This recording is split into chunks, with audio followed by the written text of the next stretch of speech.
오늘은 2월 셋째 주일입니다. 오늘 41절에 보면 6월절 이야기가 나오고 있습니다. 예수님의 부모도 구약시대의 사람이기 때문에 6월절을 지키러 예루살렘에 올라갔다는 이야기가 오늘 나옵니다.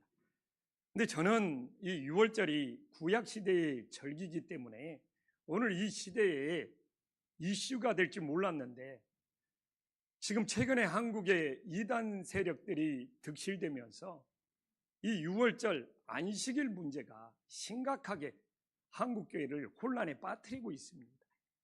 너무나 많은 사람들이 신천지나 하나님의 교회, 또 이 여호와의 증인, 안식일을 지켜야 된다, 6월절을 지켜야 된다, 그러면 혼동에 빠져버리는 거예요. 근데 우리는 정확히 알아야 돼요. 참 놀라운 것은 이스라엘이 출애굽을 기념하여 6월절을 지키는 그 시기에 한 일주일 정도 지킵니다. 예수님이 십자가에서 죽고 부활했다는 거예요. 놀랍지 않습니까? 그 6월절의 시기에 예수님이 십자가에 죽고 부활했어요. 그렇기 때문에 예수님은 구약의 6월절을 정말 예수님의 십자가의 죽음과 부활로 완성을 했다는 겁니다. 그렇기 때문에 이게 왜 중요하냐? 이 구약의 6월절이나 안식일은 예수님이 오실 때까지 그림자예요.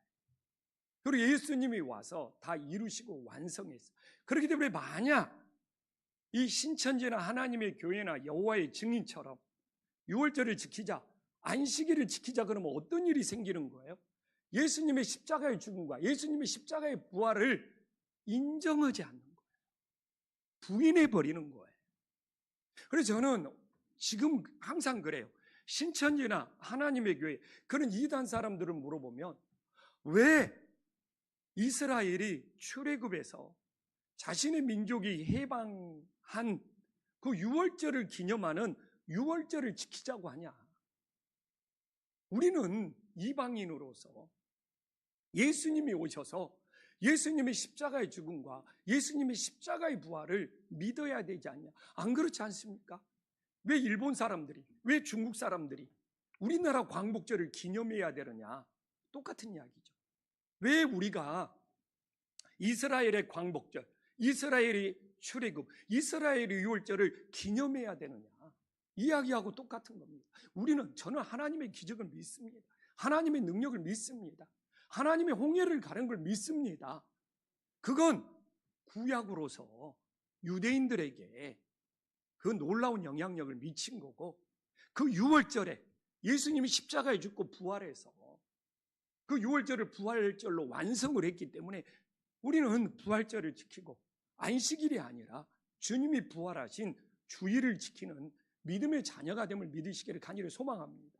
이 교인들이 6월절이 뭔지도 안식일이 뭔지도 모르니까 신천지나 하나님의 교회 사람들이 또 여호와의 증인들이 안식일을 지키자, 6월절을 지키자, 구약 성경에 나왔다 그러면 이게 혼돈에 빠져서 이단에 가는 사람들이 너무 많다는 것이죠.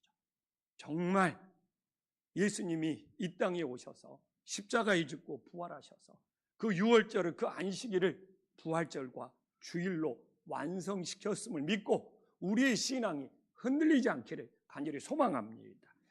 그런데 이제 구약 사람들은 다 6월절을 지켰잖아요. 근데 이 43절에 보니까 6월절을 지키고 집으로 돌아오는 중에 그의 부모가 예수님을 잃어버려요. 이게 오늘 본문에서 우리들에게 놀라운 메시지를 주는 거예요.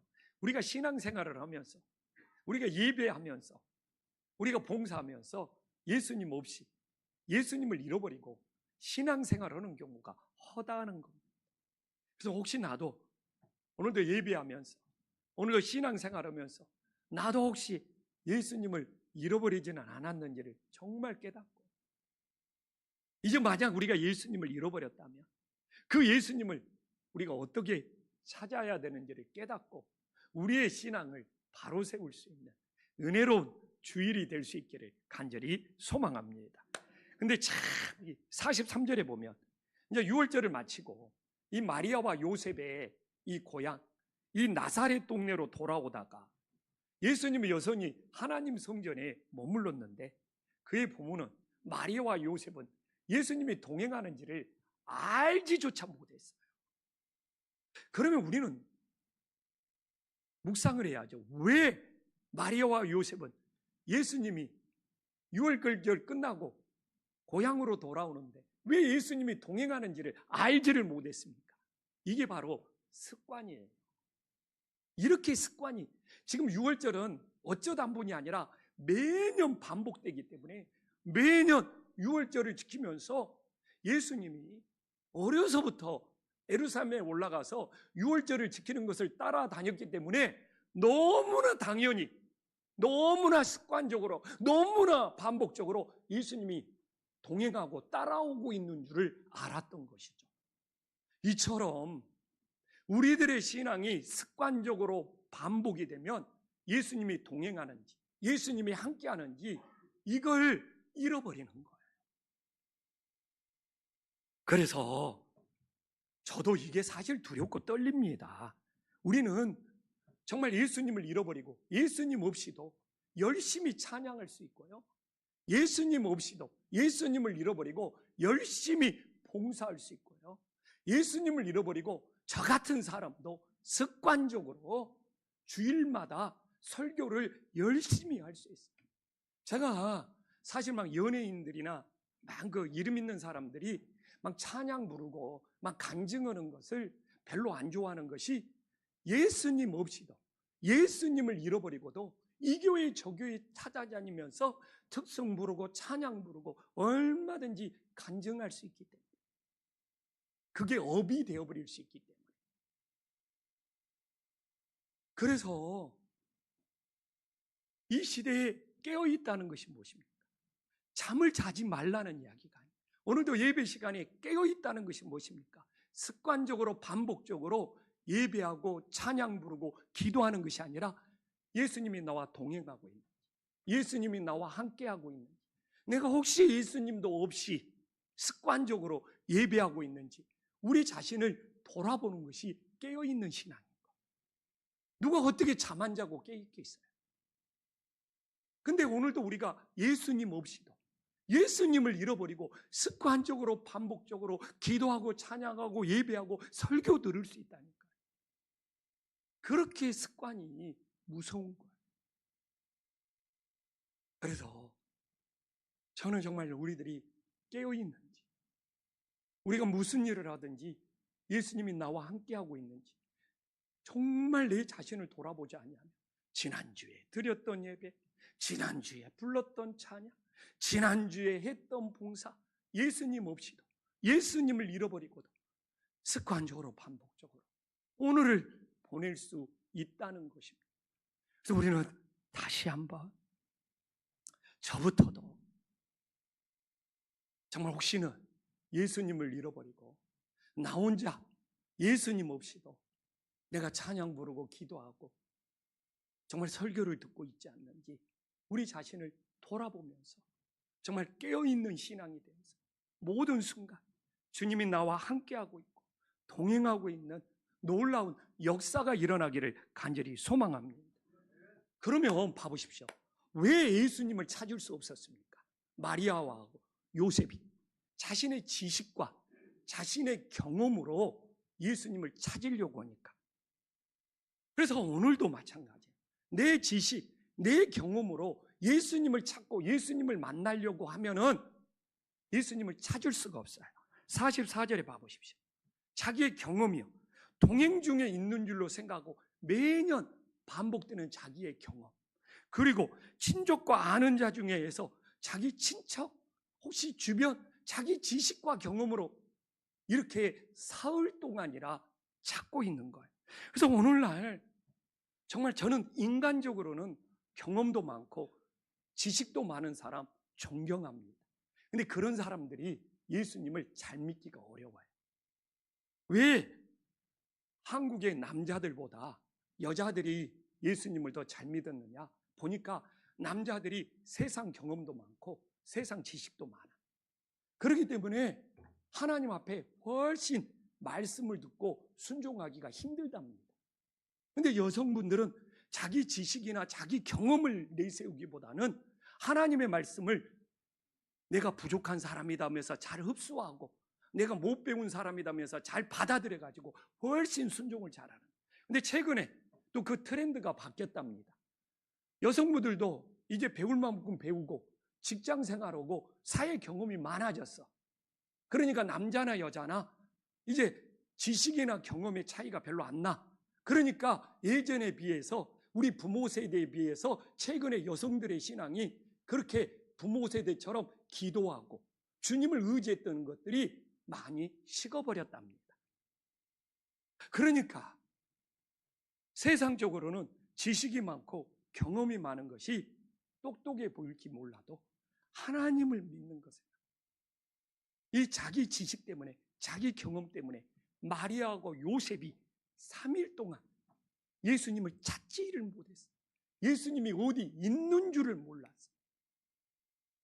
그래서 오늘날도 내 지식과 내 경험으로는 주님을 만날 수 없음을 믿으시기를 간절히 소망합니다. 제가 이렇게 전도를 해보면 자기는 보는 것만 믿는데 자기는 듣는 것만 인정한데 야, 이게 가장 어리석어. 우리 눈으로 볼 수 있는 빛이 지금 이 지구의 빛이 100%가 있어요. 우리 눈으로 얼마만큼의 빛을 볼 수 있다고 생각하십니까? 질문은 꼭 머리를 숙여요. 딱 잘 쳐다보고 있다가 안 시켜요, 안 시켜. 우리 눈으로 최대한 볼 수 있는 빛이 5%랍니다. 95%는 우리 눈에 안 보여요. 근데 생각해 보십시오. 나는 내 눈에 보이는 것만 믿겠다. 그러면 이 세상에 존재하는 95%의 빛을 부정하는 것이 인간이 그렇게 어리석어요. 우리는 이 지구 속에 존재하는 빛의 5%밖에 그것도 시력이 최고로 좋다고 생각하는 사람. 그러면 우리는 또 얼마나 들을 수 있다고 생각을 해요? 지구의 진동 주파수가 16만 헤르츠예요. 16만 헤르츠. 어마어마하죠. 그러니까 지구가 돌아가는 소리를 우리는 들을 수가 없는 거죠. 들으면 죽는 거죠. 고막이 터져버리는 거죠. 근데 이 지구의 진동수가 16만 헤르츠인데 우리 귀가 들을 수 있는 것은 아주 성능이 좋았을 때, 이 노후가 되면 그것도 힘들죠. 2만 헤르츠. 8분의 1밖에 안 돼. 근데 내 듣는 것만 내가 인정하겠다. 인간이 그렇게 어리석은 거예요. 그래서 나는 사도 바울이 대단한 것이 고린도후서 5장 7절에 보면 뭐라고? 사도 바울은 보는 것이 아니라 보는 것으로 행하는 것이 아니라 이 믿는 것으로 자기의 보는 것과 자기의 듣는 것의 한계를 알고 있는 거예요. 그래서 오늘도 가장 어리석은 신앙이 뭐냐? 나는 내 보는 것만 믿겠다. 나는 내 듣는 것만 인정하겠다. 그러면 95%의 빛을 부정해야 되고 16만 헤르츠에서 14만 헤르츠는 정말 인정하지 않는 것이 되는 거예요. 그래서 정말 사도 바울처럼 우리는 보는 것으로 행하는 신앙이 아니라 정말 믿는 것으로 행할 수 있는 주님의 자녀들이 될 수 있기를 간절히 소망합니다. 그럼 우리는 예수님을 어디에서 찾아야 합니까? 예수님을 어디에서 찾아야 합니까? 오늘 46절에 보면 세상에 사흘씩이나 걸려서 넓은 땅덩어리도 아닌데 그 좁은 땅덩어리에서 그렇게 자기의 지식과 자기의 경험이 무서운 거예요. 거기에 빠져버리면 사흘이 넘도록 예수님을 못 찾은 거예요. 자기 지식, 자기 경험만 갖고 찾으려고 하기 때문에. 근데 예수님이 예루살렘 성전에 있네. 아버지 집에 있다는 것이죠. 오늘 보면 예수님은 성전을 아버지 집이라고 끊임없이 표현을 하고 있습니다. 그래서 오늘날도 똑같습니다. 우리는 정말 아버지 집에 와야지 예수님을 만나고 구원받고 예배할 수 있음을 믿으시기를 간절히 소망합니다. 그러면 세상에서는 안 살아야 됩니까? 살죠. 아버지 집에서 만난 예수님을 모시고 세상에서도 그 주님과 함께 살아갈 수 있기를 간절히 소망합니다. 저는 하나님 앞에 제일 감사한 것이 내가 태어난 이 광산촌에, 내가 태어난 동네에 시골 교회가 하나 있었다는 거예요. 그것도 면소세지인데 여러 동네가 있는데 해필이면 우리 동네에 그 주변에 시골 동네 많은 거예요. 우리 동네에 교회가 세워진 거예요. 그래서 나는 우리 동네에 교회가 세워졌기 때문에 그 교회를 다닐 수 있었고, 예수님을 믿을 수 있었고, 구원받고 신학교에 갈 수 있었고, 하나님의 종이 되었죠. 그런 경우 그 교회는 나를 예수님 믿고 새롭게 태어나게 한 나의 어머니 교회가 되는 거예요. 다 어머니 교회가 있습니다. 내가 목회하면서 제일 보람을 느끼는 것이 김포 한신교회가 어머니 교회가 되는 사람. 우리 교회에 와서 예수님 믿고, 우리 교회에 와서 세례 받고, 우리 교회에 와서 집사가 되고, 우리 교회에 와서 권사가 되고, 드디어 우리 교회에 와서 여신도 회장이 되었어. 이게 어머니 교회인 거죠. 그렇기 때문에 오늘날 교회가 저는 뭐 비난을 받는다, 오늘날 교회가 막 손가락질을 받는다, 오늘날 교회에 누가 험담은, 그래도 나를 예수님 만나게 하시고, 나를 구원받게 하시고, 나를 목사가 되게 만든 이 한국교회, 나의 어머니가 되는 이 교회를 너무너무 뜨겁게 사랑합니다.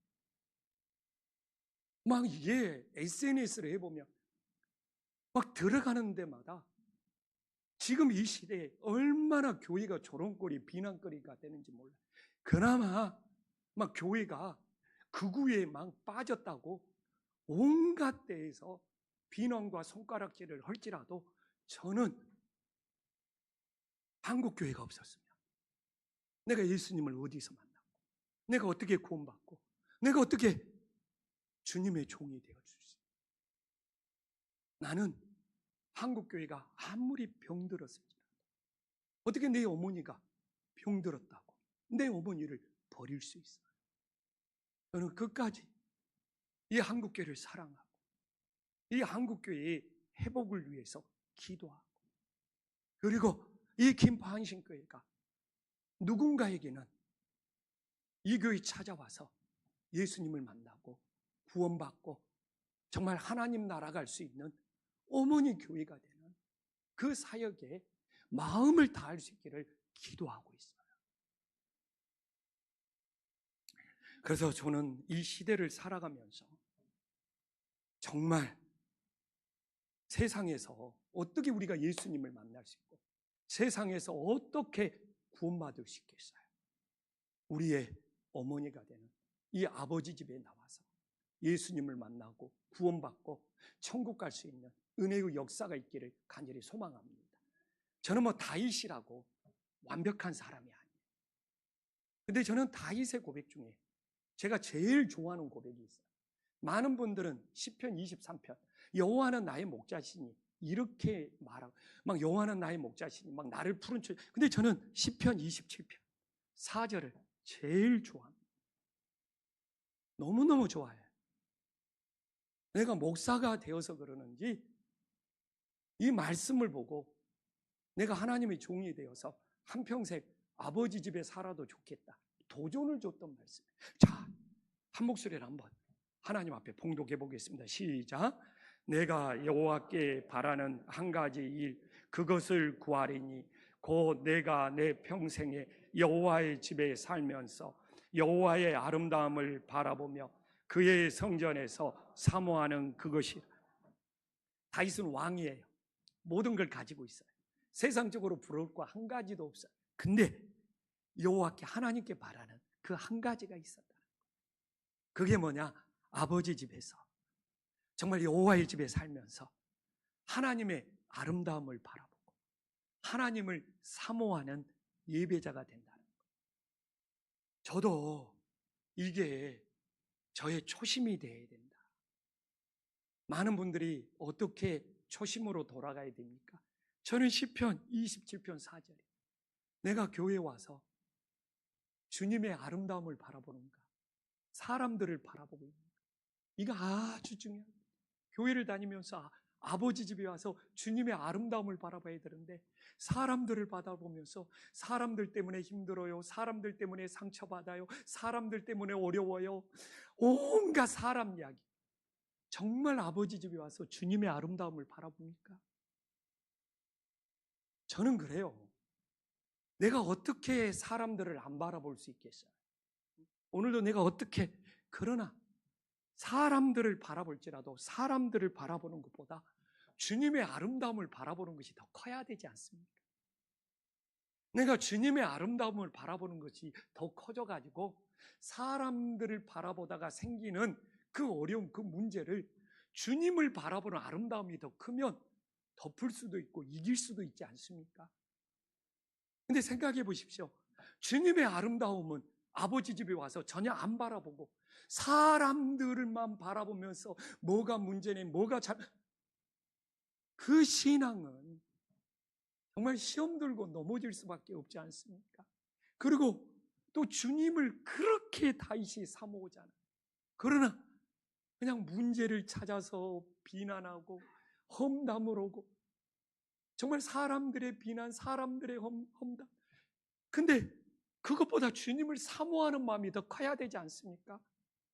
주님을 사모하는 예배자가 되어야 되지 않습니까? 저는 초심이 뭐냐? 저는 진짜 그랬거든요. 내가 정말 19살, 20살 때 예수님 만났을 때 교회를 뛰어갔어요. 아니, 왜 이렇게 교회를, 여호와의 집에서 살고 싶은지 뛰어갔어. 걸어서 못 가. 막 걸어가다가 점점 걸음이 주님 만나고 싶어서, 주님 사모해서. 그때는 정말 아버지 집에 와서 하나님의 아름다움을 바라보고 정말 주님을 사모했던 거. 근데 언제부턴가 사람들을 바라보면서 왜 신앙생활하는 사람들이 저렇게밖에 안 되냐, 사람들을 평가하고 있는 거. 그리고 하나님을 사모하기보다는 왜 교회가 이렇게 문제가 많냐 지적하고 있는 거. 아, 내가 초심을 잃어버렸구나. 다시 주님의 아름다움을 바라보기 위해서 그 첫사랑을 가지고 교회를 뛰어갔던 그 초심. 주님을 너무너무 사모해서 정말 내가 장가도 안 가고 주님과 결혼하고 싶었던 그 초심. 그래도 우리 김포한신교회가 요새 교회 다니는 사람들이 왜 이 모양이냐? 그런 사람들보다도 주님의 아름다움을 바라보고 왜 교회가 이렇게 문제가 많냐? 지적도 해야 되지만 더 주님을 사모하는 마음이 클 수 있는 믿음의 자녀들이 될 수 있기를 간절히 소망합니다. 또한 이렇게 예수님이 아버지 집에 찾아와서 교회의 본질을 회복하고 있어요. 47절에 봐보십시오. 주님의 말씀을 듣는 자가 그 지혜와 대답을 놀랍게 여겼다고 나오고 있지 않습니까? 예수님이 아버지 집에 찾아온 본질은 뭐냐? 주님의 말씀을 듣고 인생의 해답을 찾는 것. 오늘도 우리가 아버지 집에 나온 이유는 뭐냐? 본질은 뭐냐? 하나님의 말씀을 듣고 내 문제의 답, 내 인생의 답을 찾는 거예요. 그리고 아버지 말씀을 듣고 인생의 답을 찾았고 그걸 가지고 세상에서 살아가는 거예요. 오늘날 신앙의 위기는 무엇입니까? 더 이상 하나님의 말씀을 듣고 그 말씀 속에서 인생의 답을 찾지 않는다는 것이 오늘 각자 최고의 신앙의 위기고 한국교회의 위기입니다. 우리가 하나님의 말씀을 듣고 그 말씀 속에 인생의 답이 있다. 문제의 답이 있다. 저는 이게 가장 이게 돼야지 순종할 수 있고 주님을 따를 수 있고 이게 올바른 신앙, 건강한 신앙이 돼요. 오늘도 조영식 목사의 설교를 듣고 좋은지 나쁜지 얼마든지 평가할 수 있습니다. 이 시대 사람들이 귀가 밝아서 이것저것 듣는 것이 많아서 설교가 좋은지 나쁜지 평가 너무 잘합니다. 그러니까 목회하는 목사들의 가장 큰 스트레스가 자기 설교에 대해서 평가를 받는 거예요. 근데 사실 저는 그렇게 평가를 해도 연연하지 않아요. 왜 그러느냐? 하나님 말씀 전하고 싶고 복음을 전하는 일에 마음을 다한다고 생각을 하기 때문에 평가에 대해서 뭐 두려워하거나 스트레스 받지 않아요. 오늘도 예배 30분 전에 정말 이준표 목사님한테 배운 것이죠. 목회자는 여기 내가 설교하는 것이 아니라 예배자가 돼야 돼. 저도 여기서 예배자인가. 내가 무슨 설교자인 것처럼 폼 잡고, 예전에는 성도들이 다 입장한 다음에 목사님이 가운데로 성격책 들고 딱 예배 시간에 막 입장하는 그런 권위주의 시대가 있었어요. 근데 이준표 목사님이 이걸 깨트리더라고요. 서울 한식교회 모든 목회자는 30분 전에 올라와서 준비 기도해라. 이게 지금까지 이어지고 있는 거예요. 예배자가 먼저 돼야 된다. 신앙의 위기는요, 예수님 말씀에서 주님의 말씀을 듣고 인생의 답을 찾지 않아요. 오늘도 설교가 얼마나 좋았느냐 평가하는 것도, 뭐 평가해도 우리 교회는 상관없어요. 저희 하나님 말씀을 전하는 사람입니다. 근데 그 말씀에서 해답을 찾고 내가 어떻게 살았느냐에 대한 고민이 없어요. 문제의식이 없어. 목장 교재를 보면서 설교가 좋네 안 좋네, 철자가 틀렸네 안 틀렸네, 뭐 이런 것도 중요하죠. 그러나 내가 정말 하나님의 말씀을 붙잡고 한 주를 살았느냐, 그 고민이 없으면 그건 신앙의 위기입니다. 인생의 위기입니다. 이 나라가 위기라서 힘든 것도 있지만 신앙의 위기는 주님의 말씀을 듣고 거기에서 더 이상 답을 찾지 않는 거예요. 예수님이 어떻게 살아라고 말합니까? 마태복음 4장 4절 말씀이 그렇게 중요해요. 예수님의 대답이잖아요. 이거 뭐 예수님이 뭐 마귀한테 시험 받으면서 한 이야기가 아니라 여기 이 말씀이 예수님이 어떻게 살아라는 것을 가르쳐주는 말씀이에요. 어떻게 살아라는 것을 가르쳐주는 말씀이에요. 정말 우리가 육신의 양식을 먹고 살아라는 거잖아요. 하지 말라는, 매일매일 육신의 양식을 먹고 살듯 하나님 입에서 나오는 말씀을 듣고 우리가 살아가느냐, 이거예요. 이게 중요한 문제거든요. 우리가 정말 설교에 대한 평가는 너무 기막히게 잘하지만 주님의 아름다움을 바라보기보다는 이 사람 저 사람 바라보면서 평가는 너무너무 잘하지만 내가 정말 주님의 입에서, 하나님의 입에서 나오는 모든 말씀으로 살아가고 있느냐, 여기에 대한 고민이 없다면 신앙의 위기라니까. 이게 깨어있지 못한 신앙이라니까. 하나님 입에서 나오는 모든 말씀이 내 인생의 답이 되고 내 인생의 길이 되고 내 인생의 해결책이 되었을 때 정말 그 신앙이 가장 행복한 신앙이 됨을 믿으시기를 간절히 소망합니다. 그래서 끊임없이 목회하면서 어려운 일을 만나는데 그래도 내가 예전과는 달라요. 예전에는 내 지식, 내 경험으로 이걸 풀어보려고 그러니까 되게 지치고 힘들더라고. 근데 정말 주님의 뜻이 무엇인지 예수님의 말씀 속에서 답을 찾으려고 하니까 하나님의 평안을 주셔요. 아, 이게 예수님의 말씀을 듣고 거기에서 답을 찾을 때 이게 바로 주님의 주시는 평안이구나. 이런 은혜가 우리 성도님들에게도 있기를 간절히 소망합니다. 근데 오늘 놀라운 예수님의 메시지가 있어요. 오늘 49절에 보면 우리가 어떻게 예수님을 만나요? 예수님을 찾는 것이 아니래. 아니, 주님께서 12살 된 주님께서 마리아와 요셉을 꾸짖고 있어. 책망을 하고 있어. 책망하는 이유가 뭐냐? 왜 나를 찾고 있느냐? 응? 내가 아버지 집에 있어야 될 줄을 왜 알지 못했느냐? 야,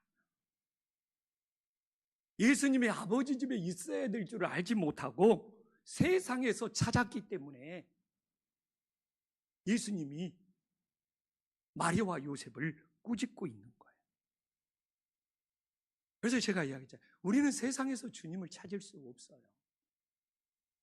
그리고 예수님은 찾는 것이 아니에요. 놀라운 표현. 정말 우리 주님이 어디 있느냐? 우리의 주님이 아버지 집에 있구나. 그래서 우리는 아버지 집에 주님을 만나러 와야 되는 것이죠. 그런 놀라운 은혜가 우리 성도님들에게 있기를 간절히 소망합니다. 그러면 이 말씀을 적용을 해야 돼요. 우리에게 예수님을 본받아야 해요. 예수님은 자기가 있어야 될 줄을 예수님은 자기가 원하는 잔을 마시는 것이 아니라 주님이 주신 잔을 마셨고, 예수님은 자기가 원하는 자리에 있는 것이 아니라 정말 자기가 있어야 될 자리에 앉으신 분이 주님이에요. 그럼 우리는 예수님을 본받는다면 오늘도 그러는 거예요. 내가 원하는 자리를, 내가 원하는 데를 찾아다니는 것이 아니라 내가 하나님 앞에서 있어야 될 자리가 어디에 있는지를 아는 것이 정말 주님과 함께하는 믿음, 주님과 동행하는 믿음이 됨을 깨달으시기를 간절히 소망합니다. 그러면 이게 바로 적용이 돼. 우리는 주일날 내가 어디에 있어야 합니까? 세상 사람들은 자기가 원하는 데를 찾아다니면서 즐기는 거잖아요. 하나님을 모르는 사람은 주일날 내가 원하는 곳, 내가 즐길 곳, 진짜 여기저기를 찾아다니면서, 그러나 주일날 내가 구원받은 하나님의 자녀라면 내가 주일날 있어야 할 자리는 어디입니까? 정말 아버지께 예배하는 자리가 바로 내가 주일날 있어야 할 자리가 됨을 믿으시기를 간절히 소망합니다. 이게 주님과 동행하고 이게 주님과 함께하는 믿음이에요. 내가 원하는 자리를 찾아다니냐? 그러면 주일날은 그럼 매일매일 질문이 달라지죠. 이제 월요일부터 세상에서 살아갈 때는 또 마찬가지. 내가 있어야 할 자리가 어디냐? 그게 직장이면 그 직장에서 성실하게 근무하는 것이 그 자리가 그분이 있어야 할 자리인 것이죠. 주중에 직장 근무하지 않고 아버지 집에 와라는 이야기는 아니잖아요. 그러니까 우리가 매주매주 살면서 주일날은 내가 있어야 할 자리가 어디고, 또 세상에 살면서는 내가 있어야 할 자리가 어딘 줄 안다면 죄악의 자리에 있는 것이 아니라 주님과 함께하는 자리에 있음을 믿으시기를 간절히 소망합니다. 크리스찬들이 세상에서 많은 모임들이 있어요. 알잖아요. 내가 지금 이 모임에 내가 있어야 할 자리인지, 내가 있으면 안 되는 자리인지 본인들이 더 잘할 수 있는 거. 있어야 할 자리가 아닌데 그 자리에 있다면 그 자리가 좋은 자리는 아니겠죠. 그러나 이 자리, 내가 있어야 할 자리고 주님과 함께 할 자리라면 선한 영향력을 미치는 자리가 될 수 있지 않겠습니까? 저는 그래요. 내가 원하는 자리를 찾아다니는 사람, 그 사람은 교만한 사람인 거예요. 죄악에 빠질 수가 있고요. 그러나 내가 있어야 할 자리, 하나님 앞에서 주일날 내가 있어야 할 자리, 주중에 하나님 앞에서 내가 있어야 할 자리, 그 자리에 머무는 사람이 주님과 동행하는 삶이고 주님과 함께하는 깨어있는 믿음이 됨을 믿으시기를 간절히 소망합니다. 그런데 이게 죽을 때까지 이어지는 거예요. 내가 죽을 때 어느 자리에 있어야 되겠어요? 예수님이 재림 나팔 불 때 내가 어느 자리에 있어야 되겠어요? 정말 구원의 자리, 정말 영생의 자리가 우리들이 머무는 자리가 될 수 있기를 간절히 소망합니다. 저처럼 장례를 많이 치르는 목회자도 없을 거예요. 정말 한 달에 몇 번씩 끊임없이 장례를 치르면서 최근에 너무 뼈저리게 깨닫는 것이 뭐냐면, 인생은 고난이 있냐 없냐에 고난의 유무가 아니라, 내 인생이 고난받냐 형통하냐의 문제가 아니라 소망이 있냐 없냐가 더 중요하다. 아무리 내 인생에 고난이 많을지라도 내 인생에 소망이 있으면 그 고난 속에서 하나님의 뜻을 깨달아. 그러나 세상에서 아무리 많이 가지고 있고 세상에서 아무리 형통할지라도 천국 소망이 없으면, 이 소망이 없으면 그 인생 진짜 허무함 느끼고요, 무기력 느끼고, 아니면 그 허무함, 그 무기력, 그 공허함 달래려고 세상 중독에 빠지더라. 그래서 이렇게 수없이 장례를 치르면서 느끼는 것이, 고난이 있냐 없냐, 이 고난의 유무가 이 인생을 좌우하는 것이 아니라 이 소망이 있냐 없냐, 이 소망의 유무가 우리 인생을 좌우하구나 뼈저리게 느낍니다. 그래서 요새 예수님 믿는 것이 너무 감사해요. 이 장례를 치르면 치를수록 예수님 믿는 것이 너무너무 은혜가 돼요. 이 소망이 있다는 거지. 내가 이 천국 소망이 있다는 거지. 막 간증하고 싶어. 우리 믿음 좋은 장로님들 앞에서도 내가 이렇게 장례를 치르면서 이 천국 소망이 이렇게 은혜가 된다고 막 간증을 한다니까요. 제가 요새 스펄전 목사님 이야기를 잘하네요. 스펄전 목사님이 이제 설교 단상에서 주님의 재림 나팔 소리가 울려날 때 그 자리에서 가장 큰 소리로 찬양 부를 거라고 하잖아요. 그러니까 주님 재림 나팔 소리가 울려날 때 내가 어느 자리에 있느냐 너무 중요한 거잖아요. 구원받는 자리, 일사할 자리에. 그래서 저도 그럴 것 같아요. 지금이야 설교 열심히 하지만 주님이 재림하면 내가 설교할 필요가 뭐가 있어요. 저도 열심히 찬양 불러야지. 안 그렇겠습니까? 야, 근데 그때 한 부인이 설교 끝나고 인사하고 손잡고 인사하고 한 부인이 스펄전 목사님한테 따지는 거예요. 당신 설교 가운데 한 가지 실수를 저질렀다는 거예요. 뭐 스펄전 목사님은 위대한 종이죠. 근데 역시 스펄전 목사님이 큰 그릇이야. 그 말을 듣고 아니 목사님이 설교하고 내려왔는데 당신은 설교 중에 큰 실수를 저질렀다고 그러는데 저는 크게 실수를 하는 사람입니다. 그걸 너무 고맙게 받아들입니다. 저도 그런 그릇이 되었으면 좋겠어요. 근데 이제 뭘 실수를 했는지 이야기를 해야 될 거 아니에요. 한 부인이 그러는 거예요. 제가 목사님보다 더 큰 은혜를 받고 살기 때문에 주님의 재림 때 자기가 더 크게 찬송을 부를 거라는 거예요. 근데 또 스펄전 목사님이 당신도 가장 큰 소리로 찬양할 것이고 저도 역시 똑같은 자리에서 가장 큰 소리로 찬양할 겁니다. 세상에 이런 멋진 대화가 어디 있어요? 그래서 저도 그 대화에 끼어들고 싶어요. 저도 주님의 은혜를 가장 크게 받은 사람이기 때문에 재림 나팔 소리가 울려날 때 그 자리에서 가장 크게 찬양 부를 것이라. 그 대화에 끼어든 것이다. 그게 내가 있어야 할 자리. 그게 내 인생의 마지막 자리가 되어야 되지 않겠습니까? 우리 성도님들도 내가 정말 내 인생의 마지막으로 있어야 할 자리가 내가 목사님과 같이 우리 성도님들과 같이 저도 주님의 은혜를 가장 크게 받았기 때문에 주님 재림 나팔 소리가 울려날 때 그 똑같은 자리에서 우리 주님을 가장 크게 찬양할 수 있는 우리 성도님들이 될 수 있기를 간절히 소망합니다. 제가 더 바랄 것이 뭐가 있겠어요? 주님 재림 나팔 소리 울려날 때 여기에 있는 우리 성도님들과 함께 다 같은 자리에서 구원의 자리에서 다 함께 그 주님의 오심을 가장 크게 찬양할 수 있는 우리 성도님들, 우리 믿음의 자녀들이 될 수 있기를 간절히 소망합니다.